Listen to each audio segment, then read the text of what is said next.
এসো এসো করুণা বাবু এসো, তোমার খবর তাহলে খুব খারাপ। কি বলো? হ্যাঁ স্যার, পুলিশ রতনলাল আর কিট্টু নামে গ্রেপ্তারি পরোয়ানা বার করছে। সামান্য ব্যাপারে এত নার্ভাস হয়ে বললে চলে? আমাদের রিজার্ভে কতজন লোক আছে? তার থেকে দুজনকে রতনলাল আর কিট্টু সাজিয়ে পুলিশের হাতে দিন।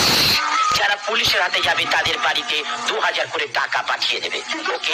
কি হলো, আপনি কাঁদছেন কেন? একটা খারাপ খবর আছে ম্যাডাম। কি খবর বলুন? বাংলাদেশ বর্ডারে আমাদের স্মাগলিং এজেন্ট কামাল উদ্দিন পুলিশের গুলিতে মারা গেছে। আপনি জানেন স্যার? পুলিশ তার ডেড বডি পোস্টমর্টম করে ক্যালকাটা পাঠিয়ে দিয়েছে। ওর মা বাবা স্ত্রী সে কি কান্না। আপনি হাসছেন? একজন না কাঁদলে আর একজন কেমন করে হাসবে বিদিশা?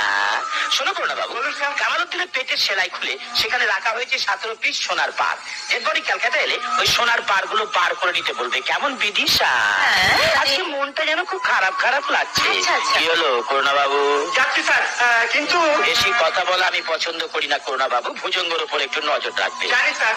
নমস্কার স্যার। বিদিশা, হ্যাঁ। বসন্ত কোথায় গেল বিদিশা? কোথায় গেল? তার সঙ্গে আমি বেডফুডের স্টকটা একবার মিলিয়ে দিই। আচ্ছা, আচ্ছা, আচ্ছা। জানো বিদিশা, আমি ঠিক করেছি ওষুধের কারখানা খুলবো। ও। সেখানে আসল ওষুধের সঙ্গে জাল ওষুধও তৈরি হবে।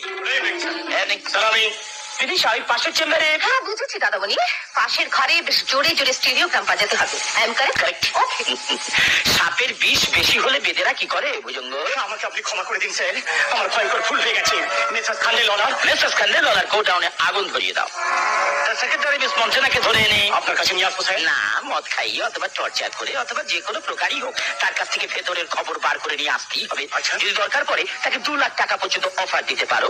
আর করুণা বাবুর উপর একটু নজর রাখবে। রাখছি স্যার, কিন্তু বসন্তের উপর লক্ষ্য রাখবো স্যার। কিন্তু সে তো আপনার ভাই।